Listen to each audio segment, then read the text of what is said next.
दोस्तों, स्वागत है आपका एक बार फिर से हमारी आज की रोचक कहानी में।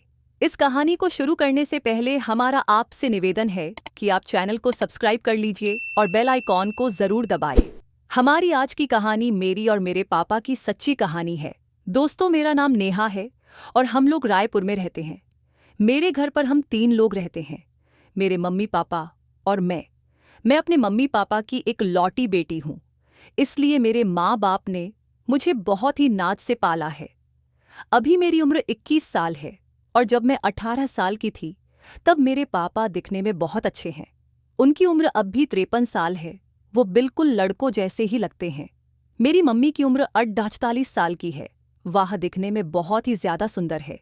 वो एक सिंपल और एक साधारण सी महिला है जो अपना ज्यादातर समय किचन में और पूजा पाठ में ही निकल दिया करती थी। जब मेरे दादा और दादी थे तब वो अपने सास ससुर की बहुत ही सेवा करती थी और वाह, पापा को जरा सा भी टाइम नहीं दे पाती थी। आपको बता दूं कि मेरे पापा एक प्राइवेट नौकरी में थे। हम लोग मिडिल क्लास फैमिली थे, लेकिन हमारे घर में सारी सुख सुविधाएं मौजूद थी और किसी भी चीज की हमें कोई भी कमी नहीं थी। खैर, ये बात तब की है जब मैं 12वीं में पढ़ाई कर रही थी और उस वक्त मेरी उम्र 18 साल थी, लेकिन मैं देखने में बिल्कुल 22 साल की लगती थी क्योंकि मेरा शरीर भरा हुआ था। मैं बहुत ही ज्यादा सुंदर थी। हर कोई मुझे अपनी गर्लफ्रेंड बनाना चाहता था, लेकिन मैं किसी से बात नहीं करती थी। एक रात की बात है जब हम सब लोग खाना खाकर अपने अपने कमरे में सोने के लिए चले गए। मैं भी अपने कमरे में सोने चली गई थी, लेकिन मुझे नींद नहीं आ रही थी, तो मैं अपने बेड पर सोने की कोशिश कर रही थी। तभी मुझे ऐसा लगा कि मम्मी पापा के कमरे से कुछ आवाज आ रही है। शायद वो लोग आपस में लड़ाई कर रहे हैं। मेरा कमरा भी मम्मी पापा के कमरे के पास था। तभी मुझे आवाज आ रही थी।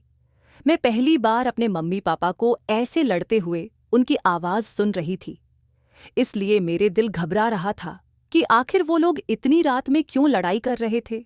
मैं यह बात जानना चाहती थी, इसलिए मैं बिना देरी के अपने बेड से उठी और उनके दरवाजे के पास जाकर उनको देखने की कोशिश करने लगी। दरवाजा बंद होने के कारण मैं कुछ देख नहीं पाई। तभी मेरी नज़र खिड़की पर पड़ी जो मम्मी पापा के कमरे से जुड़ी हुई थी।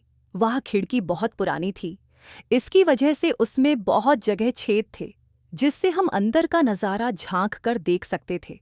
फिर क्या था, मैंने अपने कमरे की लाइट बंद कर दी और उस खिड़की के पास जाकर उसमें से झांक कर देखने लगी तो अंदर का नज़ारा देखकर तो मेरे होश ही उड़ गए। मेरे पापा मम्मी को कुछ करने के लिए कह रहे थे, लेकिन वो मना कर रही थी।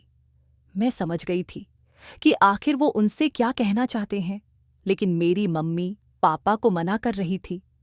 शायद मम्मी बहुत ज्यादा थकी हुई लग रही थी। तभी मेरे पापा गुस्से में करवट बदलकर सो गए और मेरी मम्मी भी सो गई। दोस्त, वो नज़ारा देखकर मुझे बहुत अजीब सा महसूस होने लगा था। मेरा दिल बहुत तेजी से धड़क रहा था। मैं बहुत देर तक उस खिड़की से देखती रही जबकि मेरे मम्मी पापा दोनों सो गए थे। फिर कुछ देर बाद मैं अपने बेड पर वापस आई और फिर सोने की कोशिश करने लगी, लेकिन रात भर मुझे नींद नहीं आई। और जब मैं सुबह उठी तो मैं मम्मी और पापा को अजीब नज़रों से देख रही थी, क्योंकि कल रात वाली बात मेरे मन में अभी तक चल रही थी। उनकी बातों की वजह से मैं रात भर सो नहीं पाई थी। मेरी मम्मी मुझसे बोली, क्या हुआ नेहा, कोई बात है? मैंने कहा, नहीं मम्मी, वो आज मेरी तबीयत ठीक नहीं लग रही है तो मैं आज कॉलेज नहीं जा पाऊंगी। मम्मी ने कहा, कोई बात नहीं, आज तुम आराम कर लो, कल से अपने कॉलेज चली जाना। हम सब नाश्ता कर रहे थे। फिर पापा ने नाश्ता किया और टिफिन लेकर अपने ऑफिस के लिए निकल गए। मेरी माँ ने नाश्ता निकाला और कहा कि लो, खाकर तुम भी आराम कर लो। मैंने नाश्ता किया और जाकर अपने रूम में आराम करने लगी। मेरी मम्मी नाश्ता करके अपने रूम में सोने चली गई। फिर मैं अपने रूम में लगी खिड़की जो मम्मी पापा के कमरे से जुड़ी है उसमें से झांक कर देखा तो मम्मी अपने कमरे में सो रही थी, लेकिन मेरे मन में कल की बातें अभी तक चल रही थीं। मैं रात होने का इंतजार कर रही थी। जब रात हुई तो पापा घर पर आए। फिर से वही बातें मेरे मन में चलने लगी। फिर हम सबने खाना खाया और खाना खाकर अपने अपने कमरे में सोने चले गए। पापा ने मुझे खाना खाते टाइम पूछा था, नेहा तुम्हारी तबीयत ठीक तो है ना? मैंने कहा, हाँ पापा, बिल्कुल ठीक है। अचानक मेरे मुंह से उस वक्त वो रात वाली बात निकल गई कि पापा आप दोनों रात में लड़ाई क्यों कर रहे थे। पापा हैरानी के साथ बोले, क्या? मम्मी पापा का चेहरा देखने लगी और पापा भी हैरान थे कि मुझे यह बात कैसे पता चली। मैं भी इस बात से घबरा गई थी कि मैंने मुंह से यह क्या निकल दिया। फिर मैंने बात को पलटा और कहा, वो मेरे कमरे में रात को आवाज आ रही थी। ऐसा लग रहा था कि जैसे आप दोनों लड़ाई कर रहे हैं। तो पापा ने कहा, अरे नहीं, वो बस ऐसे ही। मैंने कहा, अच्छा ठीक है। फिर मैं अपने कमरे में सोने चली गई और मम्मी पापा अपने कमरे में सोने चले गए। तभी पापा मम्मी से कह रहे थे, इसीलिए कहता हूं कि कम चिल्लाया करो, तुम्हें तो कुछ समझ ही नहीं है। घर में हमारी बेटी भी रहती है और वो अभी बड़ी हो चुकी है, हमें ध्यान से रहना चाहिए।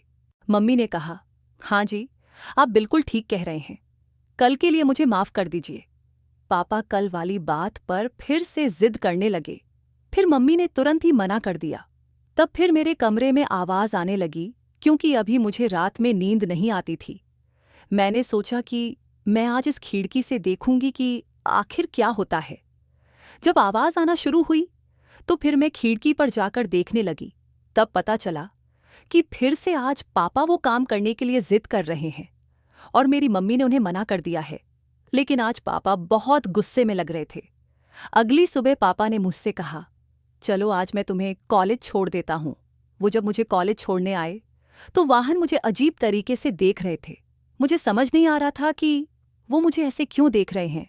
मैंने पापा से पूछ लिया कि क्या बात है पापा, आप मुझसे कुछ कहना चाहते हैं क्या? पापा ने कहा, नहीं कुछ नहीं, बस ऐसे ही थोड़ा परेशान हूं। मैंने कहा, हाँ बताइए। पापा ने कहा, चलो पहले मैं तुम्हें चॉकलेट खिला देता हूं।